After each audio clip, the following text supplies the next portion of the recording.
Hey, what's going on, guys? Dom the Movie Nerd here, and have you heard the good word? Game of Thrones is back! Well, not really, but the first official spin-off, House of the Dragon, is set to premiere next year on HBO, and that got me thinking about how Game of Thrones, the #1 most-watched show for a decade, just seemingly disappeared from the culture after that god-awful finale. And I wanted to find out why, which is why I'm proud to present the newest hit show from the Talkin' TV network, Talkin' Thrones, the new weekly show where myself and friend of the channel, Professor Pat Huber, get together to break down each and every single episode of this hit show. We've got focus character segments, we break down the lore, we go over some old reviews, all to get to the question of where did this show go wrong? It's a really fun time. You guys are not going to want to miss this. So head over to the Talkin' TV channel on YouTube and Spotify to check it out. We go live every Sunday at 8 p.m. Eastern Standard Time. Audio goes up the following Saturday. It's going to be a really great time as we once again battle it out for the throne. Well, far be it for me to say, but unfortunately, the summer of 2021, the summer of the reemergence into the world, is officially almost over. And oh man, I'm sorry to say, Chris, but I am really glad that it's over, that it's almost over as far as movie goes, because that's right. We got another delightful movie to talk about. Direct-to-streaming movie, HBO Max drop, a new sci-fi hit from the creators of Westworld starring Hugh Jackman. Nothing could possibly go wrong here, because we're talking about the new HBO Max. What, if I'm being honest, what should have been original, I think they kept it original, movie Reminiscence. Chris, you got any opening thoughts in order to continue to display the veil that we may actually have something to talk about here? Yeah, all I'm going to say is Hugh Jackman's been on a roll. You can interpret that however you will. I think I know where you're going with that. All of that and more. Stay tuned.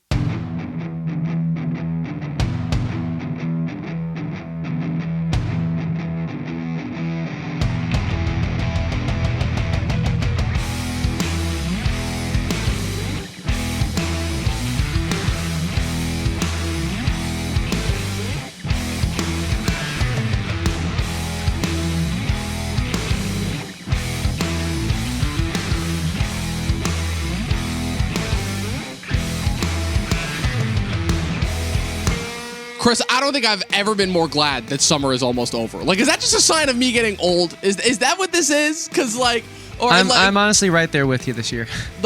Seriously. Don't get me wrong. I've been having a great summer outside of movies. It's been great. I finally moved out of my parents' house. I'm just, getting to start to live life and experience life on my own for the first time. It's been going really, really well as far as everything goes, but man, as far as movie go, it has just not been it. I mean, yeah, obviously we're still in this weird spot where we thought we were done with the pandemic, but then it turns out we're not quite done, and so movies have been in this really tepid position. But even still, it's Jesus Christ. As far as us getting hit with the leftovers from last year, it has been fucking painful, dude. To say the least, it's been painful. I mean, I've probably seen 2 good movies the entirety of the summer. Forget the summer. I've seen 2 good movies the entirety of this year. Yeah, exactly. My top 10, there's 4 that deserve to be there, and then the rest are just placeholders. Yeah. Hoping something better comes along. Yeah, I still remember. But I'm not optimistic something will at this point. I still remember last year when we were doing, our top 10 favorite movies from 2015, and you were like, okay, there are 3 good movies here, and the rest are placeholders. And honestly, I'm like, damn, I'm wondering if this is going to be another one of those years. Granted, we still have the last 4 months of the year, and I'm hoping that we'll get some good ones in there. There's a couple of really interesting festival movies that are coming out, particularly on Netflix, that I'm really looking forward to. But man, just as far as summer movies go, I wonder if obviously, because we talked about how the pandemic obviously had this tremendous impact both on theaters and streaming, but has this officially brought the end to the idea of the summer blockbuster? Because if we think about the summer blockbuster, right, the movies that really, really made a big stink this year, Quiet Place Part 2, it feels like came and went and did not nearly have the impact that the first one did. What's it called? F9 was the first big one, right, and that was really the only big one. Black Widow and Space Jam 2 in July, but even those, it felt like there was so much more to talk about behind the scenes with those movies and with the actual movies themselves. Space Jam was weird because Space Jam, it felt like, oh, this was going to be the biggest deal ever, and then it wasn't. Then you have the whole box office mess with Suicide Squad, which is quite possibly the only good movie of this entire year. And I feel like the only story that's been coming out over the last couple of weeks as far as movies go is just the fact of some movies were actually making money. Free Guy made money at the box office. The Paw Patrol movie last week was the only movie that made money at the box office. And that's not a sign of the times. Right? And now we're in this weird position where we're talking about, we had 2 streaming movies drop this weekend. We were gonna cover both of them, and then just timing ended up being what it was. So we ended up getting stuck with this slog of a movie, if I'm being completely honest, where you have a movie that 5-6 years ago probably would have been in theaters. It probably would have done decent money. It probably would have gotten a decent amount of conversation around it. I don't think it would have been critically acclaimed at all. I don't necessarily think that it ever would have, in pre-pandemic times. But you definitely have a movie that I feel like in more traditional setting would have at least had like a bit of interesting conversation about it. Now, obviously, in the post-pandemic era, for the life of me, I don't even know who's going to watch this movie. I don't know who this movie's for, because obviously the demographics just around viewing and streaming content have changed so much. For the life of me, it's like, wow, you're telling me, like, for someone like me, it's like, wow, you're telling me that we're getting a futuristic sci-fi movie starring Hugh Jackman from the creators of Westworld? Again, 6 years, like, hell, as recent as 3 years ago, I would have been like, sign me the fuck up. I'm in. Now, obviously, after the last couple seasons of Westworld, if we're just using that as a specific example to jump into it, like... the podcast is going to be rough when you have to talk about Westworld. Yeah, to make but specifically the last season of Westworld, which famously was one of the last... If Westworld was... I don't think I've ever had a quicker turnaround on a show, in recent memory, I should say, than I did with Westworld. Because even with Stranger Things, where I wasn't the biggest fan of the third season, at the very least, Stranger Things was still doing the things that made the show enjoyable in the first place. Westworld went from a very troubled start, I would say. I shouldn't say that because, troubled start because it had a troubled production. It had a couple years before it finally took off the air. It finally aired in 2016. I think for the most part, the first season is still critically acclaimed. It had its problems for sure, but the first season to me was still super critically acclaimed.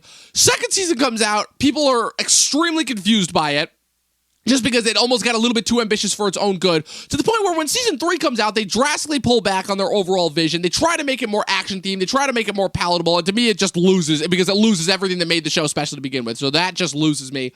Now they're making a comeback, and I feel like, so this is, again, the creative team, obviously behind Westworld, that being married couple Lisa Joy and Jonathan Nolan. Jonathan Nolan famously being Christopher Nolan's younger brother, who wrote 5 of Nolan's movies with him before he went on to really do his own thing. And I will definitely say that in this continued age of trying to make Nolan, trying to do quote unquote the Nolan mantra of sci-fi, and then try to pass them off as more palatable mainstream movies. Like, if we're just talking about that for a second, I just feel like in today's day and age, it's obviously just a difficult sell with just sci-fi in general.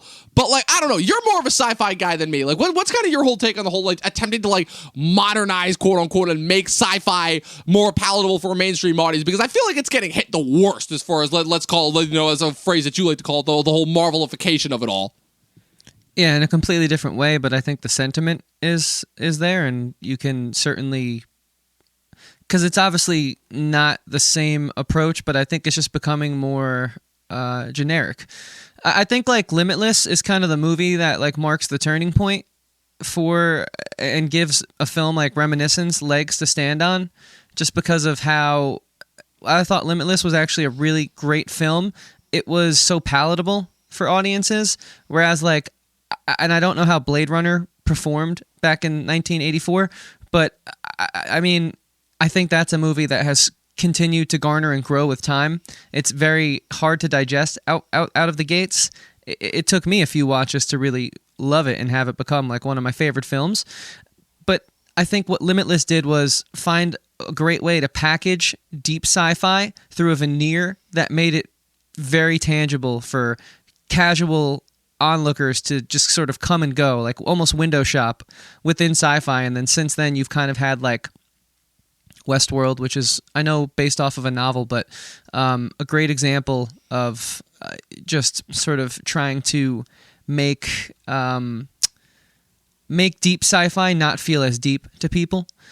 And I think that kind of like takes a little bit away from the point for me.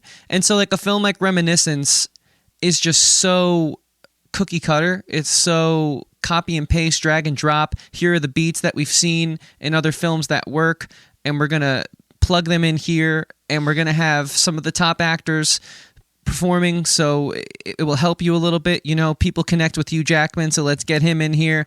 And even though it doesn't need much explanation, we're going to have him have this noir-style monologue throughout the entirety of it, because it might be a little confusing, and we want to introduce this deep sci-fi, is he in a memory, is he not, element on top of something that audiences, like I said, who are casual can look on and enjoy, and not have to like do what I love about sci-fi, which is like dig on the internet afterwards and try and find any answer for a film that really sweeps you off your feet.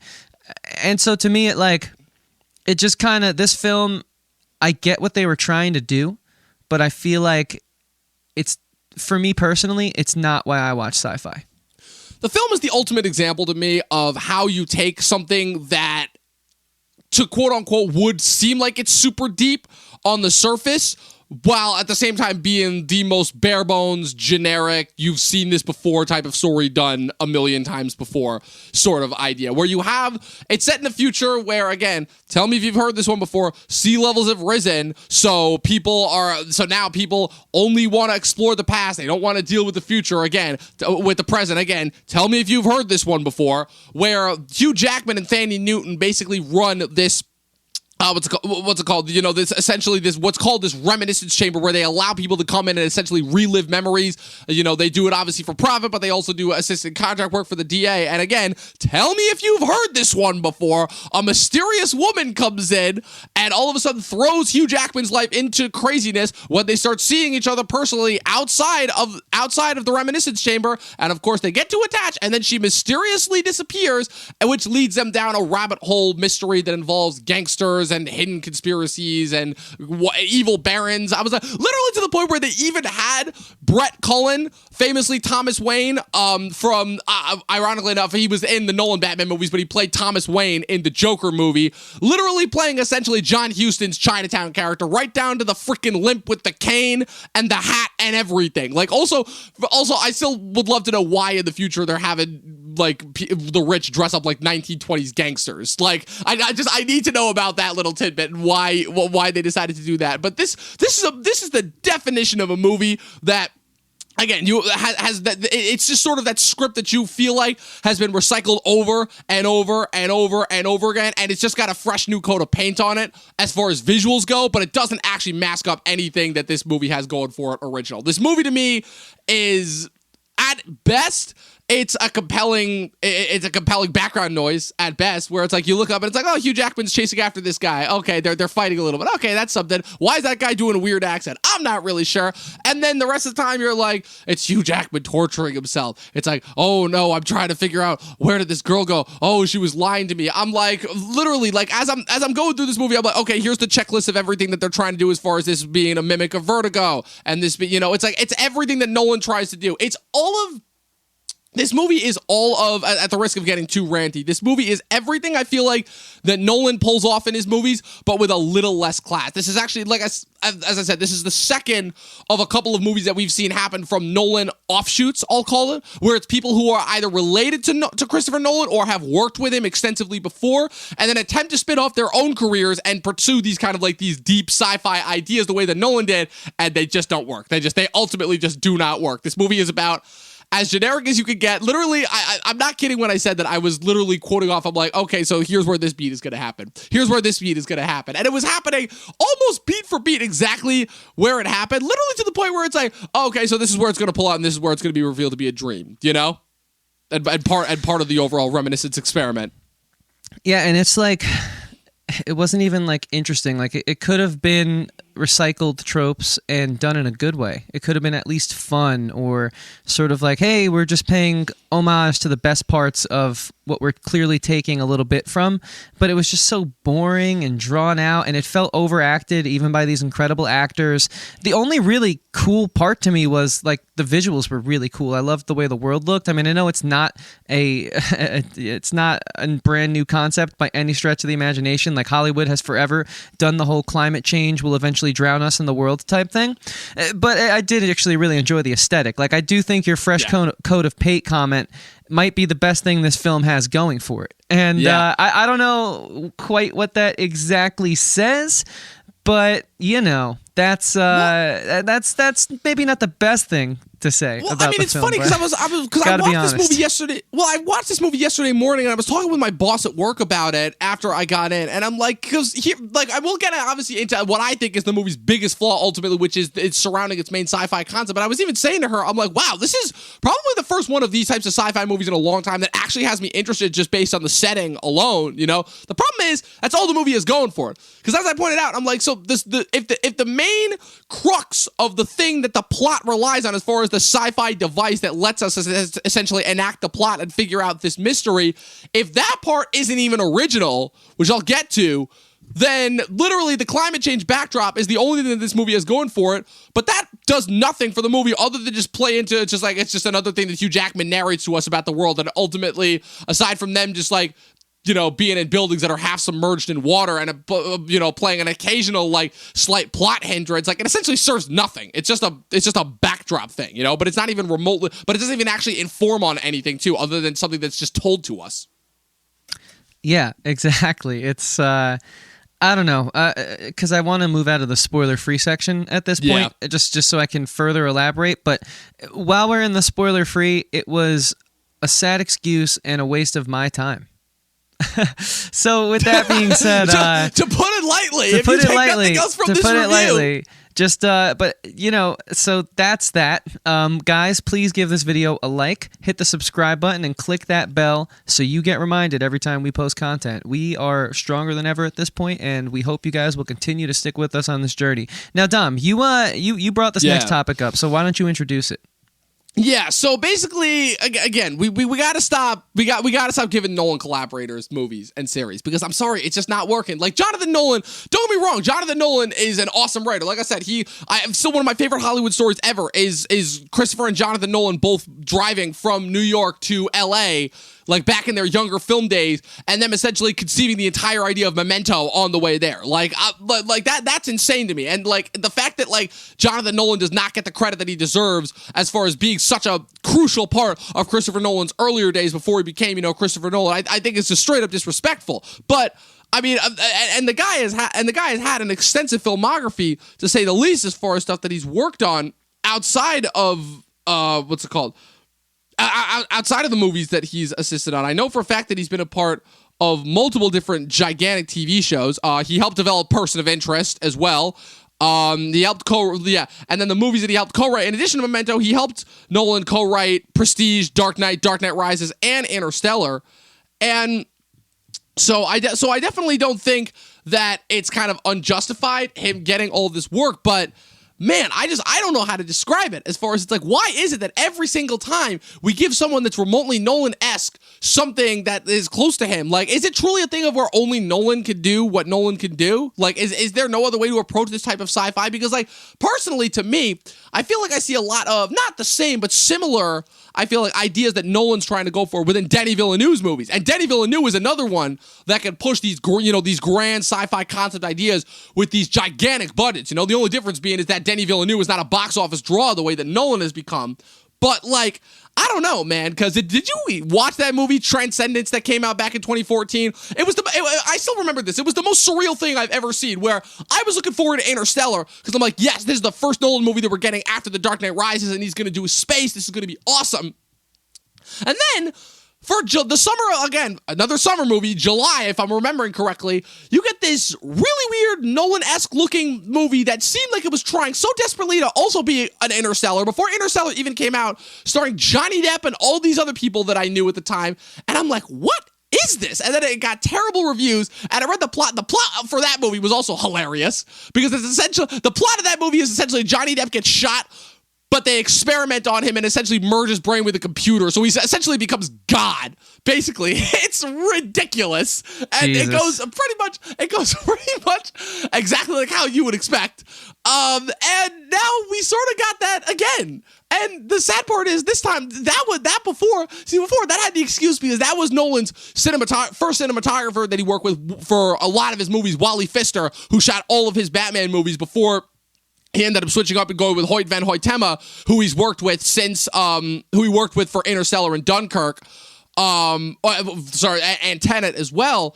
But like, man, this time you've actually got Nolan the Younger and his wife, again, the creative team behind Westworld. And I dug that first season of Westworld. And already I can see that like they're attempting to go for a lot of the same themes as Westworld, right? As far as, that kind of that long lost cherished love, that idea of, technology running the future, all the base sci-fi ideas that we've seen before. But there's never a moment to be in this movie where this movie achieves anything remotely as deep as Westworld did. Now, obviously, Westworld faced criticism for not actually being as deep as it claimed to be, but I at least thought for that first season, they were going for and trying, I thought at least, to ask some pretty interesting questions concerning just consciousness in general.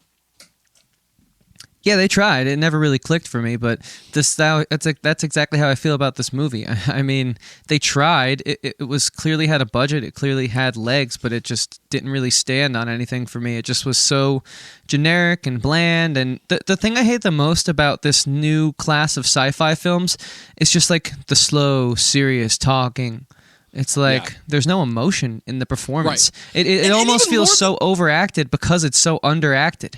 Exactly. And it's like you see that with shows like Altered Carbon, which I fell for the first season, but I quickly realized now in hindsight it's really nothing special. It's just sort of a part of this like sickness that's happening to sci-fi.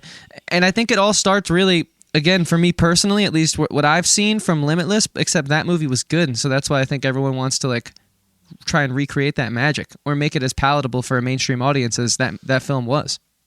Yeah, you know what it is? It's the example of, again, it's like, oh, they're trying to be smarter than they actually are, where they think, again, it's the, like you mentioned, this disease that they have where they think that by presenting the veneer that they're deep, and this is the thing that Nolan himself has even been criticized for in his movies as well, is that by presenting the veneer that it is deep, they're not actual. They can try and conceal the fact that what they're talking about is little more, at least in this case, little more than one of the most basic Hitchcockian noirs ever. Where again, you have the troubled lead guy who's also a troubled genius, and he falls for the Black Widow, damsel in distress, who makes it seem like she needs his help, but then in reality is manipulating him. And you have the assistant that's like, oh no, you can't do this. You're better than this. You're smarter than this. But then they like have this weird back and forth where it's like, oh, she also is just withholding information from him for no reason at all, because, again, we've seen that plot point work so well in other things. And it's just, like you were mentioning before, it's just trope after trope after trope after trope. And you're like, oh, my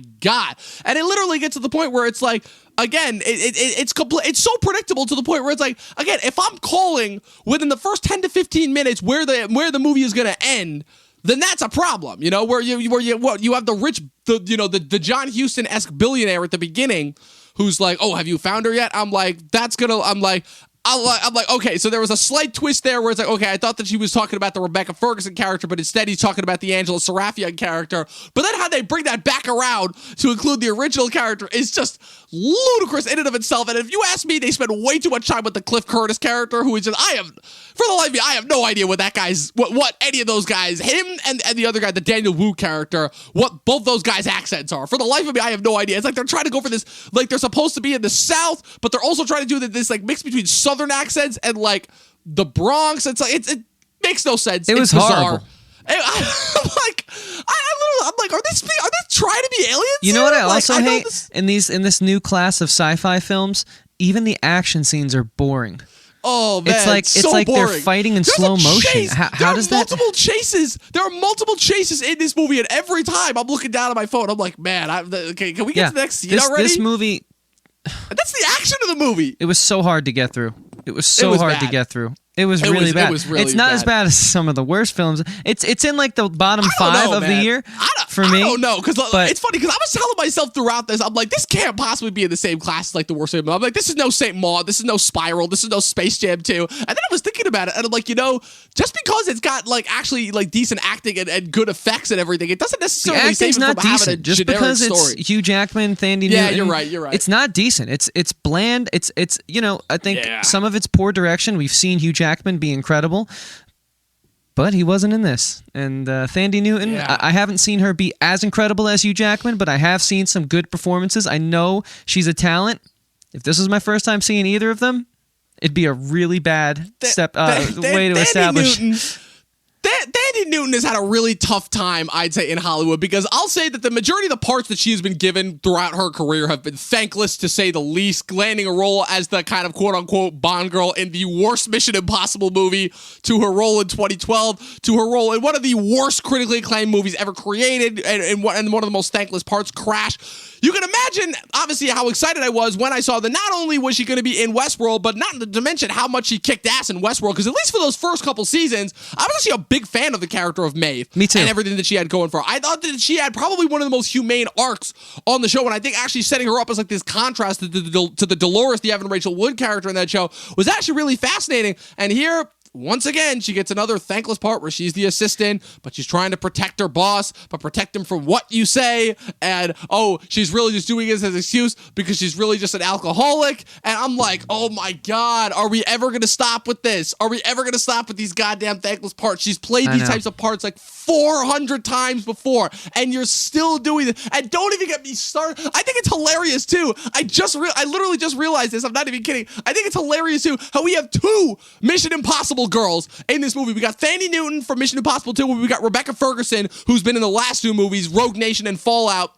True. And is going to be in this next movie. And I'm 50-50 on Rebecca Ferguson. I'm still not sold on whether she's actually like a great actress or whether she's just gonna like had like a bunch of great blockbuster roles. I will say she was actually really good in the Dr. Sleep movie that came out. But yeah, she is.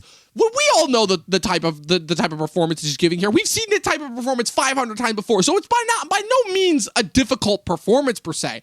And Jackman, I know that you're not with me as far as like my thoughts on Bad Education, but I will say that Bad Education to me, especially with that being like his first major role that he did after Wolverine, I will say that to me was still a transformative performance. And Jackman was doing things in that movie that I've never seen from him before, like career wise. Well, but here, even if we can agree on that, which I don't, I would say that you clearly have to see this as many steps back, yeah? 15 steps back. Yeah. No, and that's what I'm saying. Yeah. That's what makes this performance in this movie even more disappointing, because I'm like, yes, okay, so Bad Education, we're seeing a new level from Jackman, right? We're seeing like that we're showing, right? We've heard for years that he's an incredible actor outside of Wolverine, that he's this great, theater stage actor, and but the movies that he did afterwards, it's like, okay, so we did The Greatest Showman, which it's like, okay, that's generic, like it's a musical, people, it's a what was a jukebox musical, people are gonna love that. And then he does The Front Runner, the Jason Reitman movie, which from what I heard was good. The problem is nobody saw it because everything post Young Adult, Jason Reitman has pretty much been ignored. It's why he's doing the new Ghostbusters movie.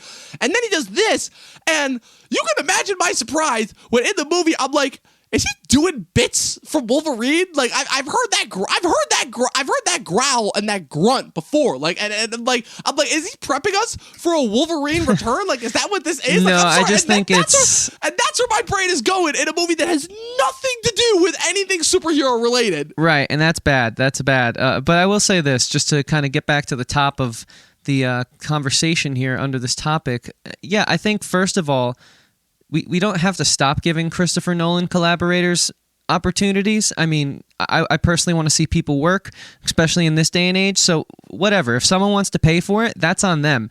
I just think this whole Christopher Nolan is God's gifts to filmmaking thing is something I've never understood, because for as many films he has that I absolutely love, there's a couple that I do not love. And I really, really do not love the ones that I'm saying I don't love. So I just think people need to realize he's obviously talented. He's awesome at what he does, but is he God's gift to filmmaking? I don't know. That's where I'll leave that one. That's where I'll leave that segment. And like I said, we gotta give credit where credit is due, because like Lisa Joy is married to Jonathan Nolan, so obviously like they've taken a bit or two from Nolan, from their movies, especially since Jonathan Nolan was such a tremendous part of Nolan's early careers. But like, I definitely say that like it's definitely going to be something that I'm going to be a lot more skeptical about going forward, because ye gods, for what this movie, again, I'm not going to say that I had the highest expectations going into this movie, but for this to come in so far below the radar and just be like so much worse than I could have thought, I'm like, right. that's a problem. And again, we're 0 for 2 so far. We're 0 for 2, because I'm telling you, Chris, if you want a movie to just laugh at, I'm telling you, go and watch that Transcendence movie. It is, oh man, it is hilarious to say the least, and not in a good way. Dom, I might do that, but if you want to hear something to laugh at, Here's something that I recently Oh, here we go. some information Here we go. I recently became Oh, privy to. I know where this is going. I know where this is And going. But it's like one of those funny sads where it's like, wow, that's like such a large amount of people that it makes it. You laugh because if you don't laugh, you're gonna cry. Type, you know. So did you know that 98% of all people who watch your YouTube content, 98%, dude, are not subscribed? Could you imagine if if that's that crazy. 98% subscribe to our channel? We'd be well over 1,000. We'd probably be to like 2,000 right. already. So guys, listen. probably more than that. We hate doing this, and there's a reason why we plug it in the middle of the podcast, because we want you guys to get in and enjoy the show. That's what we're here for first and foremost. But we don't want to cry anymore. We want to start laughing. So please subscribe so we can have more fun with you guys. Hit that like button. Hit the bell so you never miss when we post a video, and so you can change the statistic. 98% of all people who watch our YouTube videos should not be unsubscribed. I subscribe to the channels I like. You should too. Dom, why don't you introduce this next topic? I just gotta say first that was the greatest like non-pre-planned ad plug I think I've ever seen. So props to you for keeping a Thank straight you. face for that whole thing. You got to make that part fun. That Or was else incredible. it's- That was incredible. You keep getting better with it. Thank you. Honestly, amazing. Thank you. Amazing. That means a lot. So, Thank you. Yeah, I mean, Chris. So we talked about this a lot recently. As far as again, I think you brought this. I think the first time I feel like that you brought this up was on a very controversial top 10 that we did at the beginning of 2019, where you famously, obviously, Pat and I both loved the Taika Waititi film Jojo Rabbit, and you famously had an interesting thought on that movie that again was the first time that I think I'd ever been heard placed towards that movie, which is might have been better than a TV series, as a TV series. And we've been having this kind of thought process, this back and forth push and pull over the last, I'd say, really these last 2 years about like certain ideas, whether they would be better as movies, whether they would be better as TV series, right? We've kind of seen, again, we've been seeing Marvel experiment around with this as far as like, okay, so now we're starting to see these superhero stories in long form as television, and like, can they still really work as like the traditional 2 to 2.5 hour film format that we've been seeing from them previously? But my question is, do you think this existing as a TV series would have helped this in any way, shape, or form, or do you think that we may have been in for something much, much worse if this had been a TV series? Because there were points where I'm like, okay, if we just gotten a little bit more of a fleshing out here and there, you know, there's also a chance also that if this was a TV series, this might have been a completely different story, which again could have boded, in my opinion, much, much better for it, because I think there are other ways that you could do this concept better than just the traditionalist, as the most traditionalist neo-noir or noir film that you could get made for the modern day. So like, what's your take on that? I mean, I think I'm in the camp of this movie was so bad that like, maybe if I wanted to like it, I would fish around and try and determine if there's any way we could save it. But because I told you in our text messages and I think a phone call yesterday that we had about this film sort of planning for today, it felt like a really good video game script. And that's about it. Like, it felt like it. So I don't know if it deserves like a TV format. But I think because the fact that thought has popped into my head, that's an indicator of something, right? Because this feels like you want to like have your controller in your hand and like walk Hugh Jackman around and like interact with the world. Okay, there are points where you're like, okay, when's the cutscene gonna end? I want to get back to like, you know, doing some cool reminiscent stuff. It even sounds like a video game. It felt like very long cutscenes. There was a game called Destiny which had Peter Dinklage voice act one of the characters back in 2015, right in the hype of Game of Thrones. And that was the only good part about that game to me, were the cutscenes. Except in this situation, it's like the writing is so bad that I just want to get back to playing the game because the aesthetic is so cool, the world's cool, and this character clearly has moves that you want to like, you know, smash your button combos and mess some people up. But so yeah, maybe if it was a series, maybe, but it's like, this is just what I call deep fake sci-fi.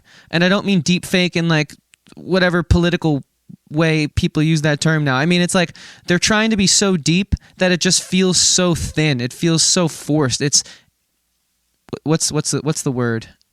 It feels surface level. Surface level. I was trying to find a more eloquent word, but surface level works.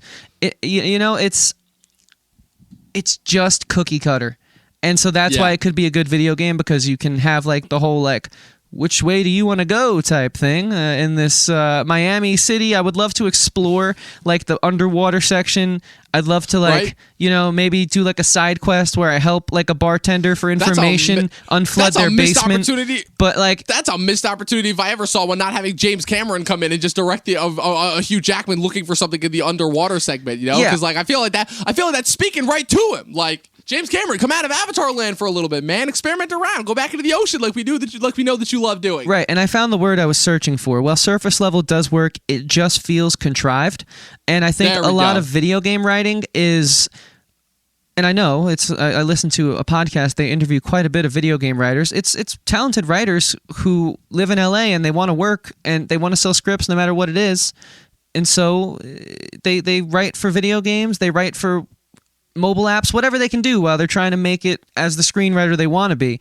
And this is just kind of what that feels like to me, because it's so reliant on the namesake and this dumb concept that is so unoriginal. I think I've played like 30 video games where it's like, I mean, hell, Assassin's Creed. They go into the memory chamber and it's, Yeah. Yeah, oh my God, there you go. I literally saw that. I'm like, wait a minute. I'm like, why do I feel like I've seen this before? Not as like a video game, but like as a script. And I then I'm don't like, know. oh I yeah, don't the know. Assassin's Creed thing. So let me ask you. Let me get your take on Okay. this TV series. I find it interesting because, right, that you bring up the idea of the whole thing of this feeling like a video game, because the whole thing, right, that we've been talking about, I feel we talked about this earlier this year with Mortal Kombat, is the idea that the reason I think why you're starting to see a little bit more creative, it's not a lot, but a little bit lent towards, video game adaptation, is because now we're having the opportunities to explore and experiment around with the storytelling format outside of the traditional 2-hour film window, right? So that's why you're seeing all of this different, like, kind of cool experimentation happening on TV and long form, right? That's, again, giving us kind of a little bit more breathing room than we have in the traditional theatrical window. The problem is, since this is a movie, not only a movie, but apparently this movie is trying to be, again, as palatable as it could be. They're trying to bring back, again, one of the classic, one of the most reliable storytelling forms as far as telling a story within that traditional 2-hour, hour 55-minute window.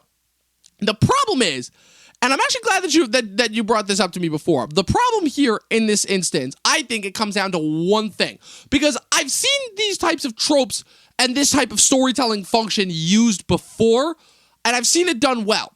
The problem is, I think it comes down to one crucial narrative device in this movie, and just really storytelling choice in general. I think it all comes down to one, because it usually always does come down to one.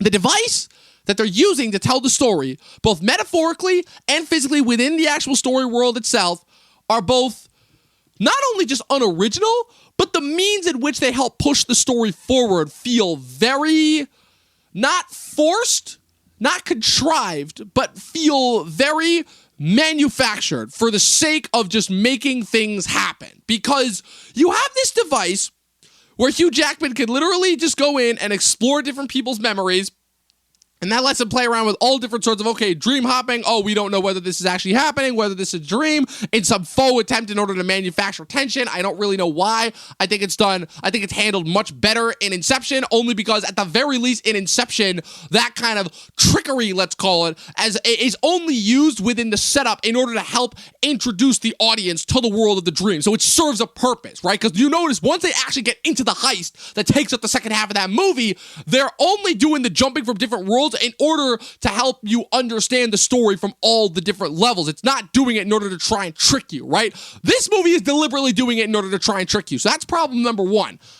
And not to mention the fact that it serves absolutely no purpose at all as far as pushing the story forward. It's literally only there to trick you.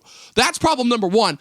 Problem number two is the fact that the actual device in and of itself, the sci-fi device, let's call it, is not even original in the sense of where not only is it not original as far as we've seen that done in other movies before, it's not original in the sense that we saw it done better by Spielberg, of all people, in Minority Report, where you had these people that were monitoring people's thoughts and just monitoring the future in order to potentially predict future crimes. And then of course, it's like, oh, well, what happens when you end up when one of your guys who's supposed to be patrolling these future crimes ends up getting framed in this instance, and it kind of, again, brings up those really interesting ideas of like what is too much power and what is, free will versus, and how much free will is involved when it comes to, presumption of fate and everything like that. Again, it seems simple from the outset, but it actually has this really, really deep veneer. This film does not have anything remotely deep that it's going for. Not at all. All it is it's just another attempt in order to make a BS romance story that again is attempting to pretend to be deeper than it really is. See, there's a difference between being actually deep and thoughtful versus pretending to be. Like, there's a big difference there as far as that goes. And the third thing, that's a good ultimately point.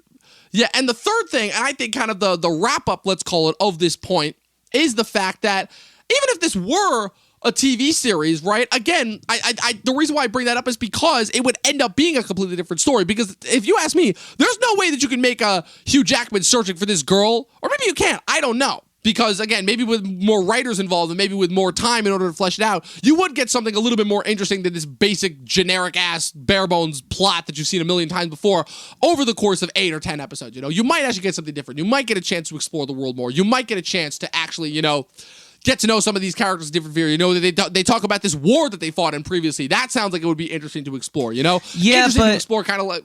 But does it? Because all right, we'll save it for the next segment.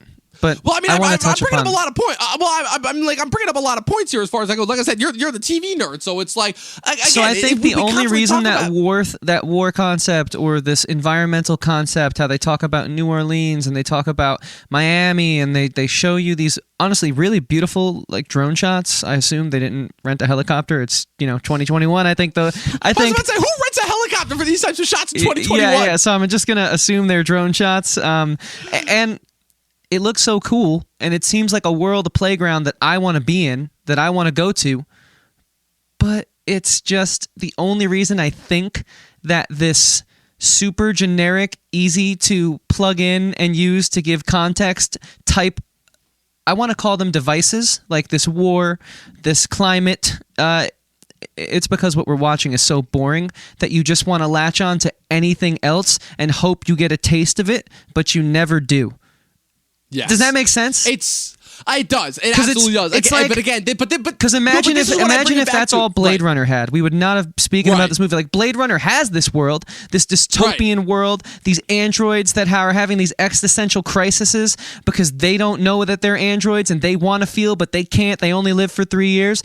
It's like they explore that in Blade Runner, though. So they give you that, and then they explore it to the highest of its potential. This movie says, hey, we have some cool deep sci-fi stuff, but we're fake deep sci-fi. So you're just going to hear about it, but not ever get into it. Yeah. Our plot is Hugh Jackman is pining over this woman who so clearly could not be more obvious that she is using him. And now he's going to use his cool mind reader device to find her. And it's going to lead to, again, stuff that we already know. It's like, oh, wow, rich people are assholes. Cool. Gangsters are assholes. Cool. Corrupt cops are assholes. Cool. Oh, rich people sleep around and have kids out of wedlock. Cool. And I still think probably the funniest thing is I'm like, oh, wow, so now we're going Game of Thrones here where the natural-born son hates the bastard-born son and wants to have him killed. And that's ultimately the crux of where this giant mystery leads to. And then it tries to do this pseudo thing of and then here's the most egregious part. The most egregious part is the movie ends with the opposite of The Matrix. The Matrix ends with like you wanting to like gain some independence and free will over your life. This movie ends by literally saying, no, it's okay to just live in fantasy land and just ignore reality for the rest of your life. Because guess what? If reality sucks that badly, then hey, why don't we all just live in a fantasy world and just waste away and forget about the world, right? If there's no actually doing anything to solve it, right? Forget about good old fashioned, actually wanting to do something and make a difference, Yeah, and when I had gotten to that point, I thought to myself, okay, this would have been really cool had any of Hugh Jackman's motivations been stronger than just surface level generic plotline complemented by sci-fi trope to try and distract you that this is a thinly veneered film.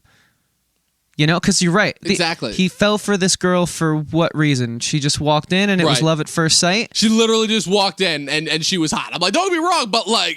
to be honest with you... we're literally given nothing else to work with. If that is the case, I know that Hollywood has written a lot about love at first sight, but this is probably one of the worst examples I've seen in a long time. Yeah, I mean, I don't know. And not to mention the fact that there's a reason why, usually, to me at least, love at first sight tales have always been cautionary tales because, correct me if I'm wrong, but those stories never end well for the hero or the damsel. There's always something that gets seriously thrown off, or somebody that gets killed, or something that ends up in some sort of moral peril. If anything, 9 out of 10 times those things are cautionary tales. And I guess you could say that, okay, this is another cautionary tale, but again, like, to what end? It doesn't serve anything. It doesn't add to this world. It doesn't add anything to this. Like, it doesn't go so anywhere. Sorry to bring you guys down like a screenwriting rabbit hole, but like it's basic, like, ignorance of basic storytelling, rules essentially at this point, you know? Yeah, I think like the filmmaking aesthetically was very pleasing, but that's really the only points I can give it, honestly. Ultimately, it's definitely a thing of where I finished watching it and I'm like, okay, that was a movie, and I'm gonna go on and I'm like, I'm not gonna think about this within 2 days, you know, like I'm still thinking about the Suicide Squad, a month ago, and I've already forgotten essentially. And thank God we had that film. I mean, we have something to think about this summer. I just think it's one of those movies that, hey, look, it was perfect for streaming. And it kind of got lucky that it didn't go to theaters because this day and age, I don't think this would fly. Oh, it definitely wouldn't have. This was always going to be a direct-to-streaming movie just because it's like, people again, pay like, full ticket for this in theaters. They're going to be very upset. No. They're going to be very upset because people would have went for Hugh Jackman alone. Oh yeah. But Because, but he hasn't been like, don't get me wrong, I like the choices that Hugh Jackman's making as far as really wanting to distance himself from Wolverine and really do his own thing. But like, I'm sorry, like the movies themselves, they haven't been good. You know? Like, that's what I've been saying. It's been Bad Education and The Front Runner, and that's it. You know, like oh man, right. I don't want to single-handedly put this on Jackman because again, like there's only so much. Unfortunately, like this movie, there's a lot of blame to be shouldered across the board. If you take that direction, true, but I'm not talking. But with Jackman, I'm not talking specifically about this movie. I'm just talking about his career in general. Just because, unfortunately, the shitty thing is that just there aren't that many options for those types of like really awesome meaty roles. There just aren't. Hugh Jackman kind of reminds me of Robert Pattinson right now, except they're different. Robert Pattinson clearly has been trying to separate himself from Twilight, and he's done a great job of it. Whereas Hugh Jackman is clearly trying to separate himself from Wolverine. Although maybe that's a moot point because there are rumblings of him potentially coming back. But let's just say now, not to mention the fact that Ryan Reynolds has been teasing him about it literally since before he even did Logan. But right now, he's publicly at the stance where he's not going back to the character, as far as we know, outside of just the Hollywood rumors. So I'm going to go off what we know. And he's just not doing as good of a job as like a Robert Pattinson separating himself from that character afterwards. I mean, he's certainly separating it, but just not in like maybe the positive light that he would have wanted. If that makes sense. And you know what the most ironic thing about that statement that you just made is that Robert Pattinson is going to be our next Batman. Yeah, but it's his first venture into a superhero realm. And he was for so long the guy from Twilight. And he did such a great job of showing everyone, I can act. And it's not that we don't know Hugh Jackman. It's not that we don't know Hugh Jackman can act, because I mean that Wolverine performance it honestly transcends one of the best superhero castings of all time. It honestly transcends the superhero genre. So they are meeting in the middle, like one's going up and one's going down, and they're like meeting at this point right now, and it's really weird. But I think if anyone's going to recover and get back on their feet, it's Hugh Jackman. Plus, I also think he doesn't care. Like, how much is the man worth? We look up his net worth; it'll probably be $200 million at least. He's made so much money from those Wolverine movies. So I mean, whatever. It's whatever. I just think everyone is so thirsty for content, and not to sound full John Campea, but this is the streaming wars. Movies like this come around because of the streaming wars, and that's kind of my conclusion on it all. Yeah, ultimately, yeah. My final thoughts on this movie are it barely work. It doesn't work as a sci-fi movie. It doesn't work as an action movie. It doesn't work as a noir movie. It doesn't work as an actor showcase. There's very, very few instances where this movie works. And it was one of those instances where while I was watching it, I'm like, okay, this really can't be that bad. And I gave it a 3.5 to be nice. And then I started to actually think about it. And then I started to actually talk about it with you. And I'm like, oh man, this movie really does not have anything going for it at all. And while I will say that it is not at all one of the worst movies that I've seen so far this year, it's most certainly is not one of the best. That's why I can't go higher than 2.5 out of 5 stars for this movie. Oh man, but just a letdown in every sense of the word. My phone is in my hand. I'm going to read you guys my Letterboxd review. I think we honestly... Oh yes, let's go. If I didn't love making content for you all so much with Dom, we could have saved a lot of time. It's my shortest review yet. Let me count how many words it is. Oh, man. You haven't done one of these in so long. I missed this. So it's 5 words. I summed this movie up in 5 words. It's a 1-star film. Great drone shots, bad film. That is my official review. Well, I'm blown away. Is that your shortest review that you've done yet for a movie on Shortest Letterboxd? review yet. Very concise. I feel like it clearly Nice. says everything I'm trying to say about it. Great drone shots. Short, bad sweet, film. concise, to the point. Yeah. To the point. 1-star I love movie. It. Oh, man. 1 star. Oh, man. So if anything, people, the only thing that I'm sad about is that I didn't get a chance to watch Annette, so I could have given you guys some of my thoughts on that. I have a bad feeling that Annette is going to be I'm thinking of ending things of this year, but hey, at the very least, if that is, that already makes that movie infinitely more interesting to talk about than this movie. So let us know your thoughts on Reminiscence. Let us know if you even bothered watching this movie. If you did, we give you a lot of props and respect. It's just the next in the line of HBO Max movies. It's crazy to think, right? So we've sat through almost this entire HBO Max slate that was announced last year, and we're almost done. We've only got a few more. Thank We've got God. the King Richard. Well, most of them I've liked more of them than I've disliked. You have. What's it called? So Snyder Justice League, Judas, Godzilla vs Kong, Suicide Squad. They were called No Sudden Move was really good. I like those. The Who Wish Me problem Dead. is, There were I some just good think ones. in any other year, all those films that you just named, the popcorn flicks that were pretty good, wouldn't be in my top 10. But because it's just such a schlocky, terrible year, Because they're it's gonna just be. such a terrible That's year. the only yeah. issue with it. Like, sure, I had fun with all those movies, but like, I don't know. Popcorn flicks, they don't necessarily Yeah. make my top 10, as I'm sure you've learned. Right. Some do. Well, but so this is what we've got left for this slate for the rest of the year, right? So we've got Many Saints at Newark and Dune in October. We got King Richard, the movie where Will Smith plays Venus and Serena Williams' dad, in November. And then you've got Cry Macho and which is the Clint Eastwood movie that no one's going to watch, and where Clint Eastwood at 95 years old is playing a cowboy. That'll go well. And Matrix 4. That's what we've got left for the rest of the year. So let us know what you guys think of the HBO Max slate, whether for the rest of the year, whether you think this whole HBO Max thing was successful or not. They supposedly made a deal with AMC where they're going to get exclusive first rights to their movies before they actually put them on HBO Max. We'll see how long that lasts, obviously, just given how everything is going with the pandemic. But once again, guys, thanks for continuing to come back and support our stuff. That's what we love. That's why we're here first and foremost, even continuing to review shitty, schlocky movies like this. It's been a rough summer, but you guys have made it worth it ultimately as far as movie-wise go. So make sure you keep staying tuned because we've got so much more content planned for you guys. We've got our Halloween first-time watch Shocktober event for 2021 kicked off. We're going to be continuing that this week with Halloween 3, Season of the Witch, which I'm very, very excited for. Chris, where can the good people find you? They can find me here at this podcast Monday, Wednesdays, Fridays, and Sundays tuning in to your Talking Thrones show that you do every week where you guys recap Game of Thrones. But if they want to keep up with my comings and goings outside of the podcast, you can find me at Christian Evanko. Evanko is spelled Evanko. I'm on all social media. Just type that in. You'll find it.